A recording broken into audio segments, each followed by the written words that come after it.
कार्यक्रम किया। वैसे तो हम सबके बीच में अभी तक नजरी नक्शे से सर्वे होता था पटवारियों के माध्यम से। पहली बार ऐसा हो रहा है कि हम अपनी पंचायतों के अंदर फसल की आपदा होती है तो उसको डिजिटल करने जा रहे हैं। तो प्रत्येक पंचायत में 2 कार्यकर्ता डिजिटल करने के लिए अपने खेतों के लिए एक्चुअल फोटोग्राफी अपने वीडियो कैमरे से करेंगे। तो इस नाते से विस्तृत सूचना आपको माननीय अध्यक्ष जी दे देंगे। लेकिन एक पंचायत में जिसके जो 8वीं पास कोई वहां अपना एक स्वयंसेवक होगा जो इस पूरे पंचायत के काम में जुड़ेगा। तो अभी अपनी पंचायत की रचना में हर एक जगह आप ध्यान देना कि जहां अब ये वापस इन लोगों को रखा जाएगा जिनके पास कैमरा होगा, अच्छा वीडियो कैमरा हो, मोबाइल कैमरा होगा और जिसकी वीडियो रिकॉर्डिंग हो सकेगी और 8वीं पास वो उसमें कार्यकर्ता होगा। तो अपने पास जनपद के माध्यम से हर पंचायत में 1 साल में आमतौर पर 2 फसल की दृष्टि से उसको जोड़ेंगे। तो आप सब जरूर इस बात को अपनी पंचायत में इस बात को जरा रेखांकित करना ताकि हमारे पास ये काम जब अगले बार जैसे अभी बालक से बाढ़ की क्षति हो रही है या और कोई कारण से प्राकृतिक आपदा की क्षति होगी तो ये अपनी संवेदनशील कार्यकर्ता वहां रहेगा। तो ये बात की शिकायत आती है ये छूट गया, वो छूट गया, ये रह गया, वो रह गया, वो पूरा एक तरह से ठीक से काम कर पाएगा। मैं 2-3 बातें और छोटी कहना चाहूंगा कि हमारी यशस्वी प्रधानमंत्री का एक बार फिर अभिनंदन करें, जोरदार ताली बजा करके, जिनके कारण से शिक्षा नीति 2020 लागू हुई और शिक्षा नीति लागू हुई तो हमने शिक्षा नीति के माध्यम से अपने कुलपतियों के नाम भी कुलगुरु किए हैं और इसीलिए ये बड़ा एक निर्णय हुआ है। और अब अपन ने कहा कि भगवान राम, भगवान कृष्ण जिन संस्कृति जिन पे गर्व करती है उनके जीवन के पाठ्यक्रम उनके अपने आधार पर उच्च शिक्षा, स्कूल शिक्षा में पाठ्यक्रम में भी उनके कुछ अंश आएंगे।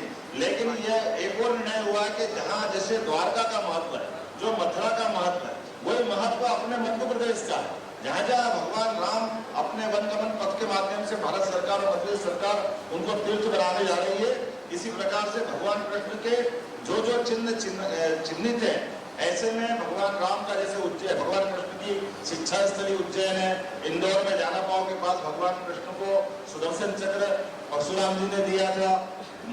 सुदामा नामक धाम जहाँ गरीबी का सबसे बड़ा उदाहरण, गरीबी और अमीरी की दोस्ती, भगवान कृष्ण और सुदामा की दोस्ती का वो अद्वितीय स्थान है जो नारायणा धाम के नाम से जाना जाता है। जो धार के पास अमजेरा वो स्थान है जहाँ रुक्मी के नाम से युद्ध हुआ था। हम कोशिश कर रहे हैं कि शासन के लेवल पे संस्कृति मंत्रालय के माध्यम से जन्माष्टमी तक ये इस प्रकार का पूरा आयोजन बने ताकि ये हमारे लिए कम से कम इस दृष्टि से कि जो हमारे अपने स्थान है उन स्थानों को समाज के बीच में एक तरह से पुनर्जागरण का भी और खास करके ये अपने उस भाव से जाने जो भगवान कृष्ण में आस्था रखने वाला समाज बड़े पैमाने पर इन स्थानों की महत्ता भी जाने और भगवान कृष्ण के तीर्थ स्थल के रूप में इनको विकसित करें। मैं उम्मीद कर रहा हूँ कि आने वाले समय में इसके बाद में जैसे अभी अपनी सवारी चल रही है, सवारी में एक प्रयास किया गया है कि हमारे आदिवासी अंचल के अलग अलग प्रकार के वाद्यों के साथ लोग आए। तो अभी तक अपने झाबुआ, धार, टिंडोरी, मंडला और कौन-कौन सी जगह से लोग रह गए, तो आप भी स्वयं सवारी में अपने इन अंचल के लोगों को लेकर साथ शामिल होना चाहिए। तो उसका एक भगवान की उस सवारी का भी आनंद आता है। और ये जो केवल उज्जैन नहीं, ये हम ओंकारेश्वर भी कर सकते हैं, पशुपतिनाथ की सवारी में भी कर सकते हैं, ताकि ये सामाजिक समरसता की दिशा में एक अच्छा प्रयास है। जिला कलेक्टरों को निर्देश दिए गए हैं कि सभी धर्म के, सभी समाजों के सबके साथ मिलकर के इन आयोजनों का हिस्सा बनाएं और इसमें कुछ नवीनता भी जोड़ी है। जैसे कल की सवारी में हमारे उप मुख्यमंत्री माननीय जगदीश देवड़ा जी थे, ऐसे अलग अलग दिन अलग अलग सवारी में हमने माननीय अपने मंत्रीगणों की भी ड्यूटी लगाई है। और एक दिन मैं भी जाने वाला, एक दिन अध्यक्ष जी से निवेदन किया वो भी शामिल हो, तो हमारे सारे लोग सारे आयोजनों में सहभागी बने, ये अपेक्षा कर रहे हैं। कुल मिलाकर के आज के इस अवसर पर मेरे को इतनी बात कहना थी। बहुत बहुत धन्यवाद। भारत माता की जय।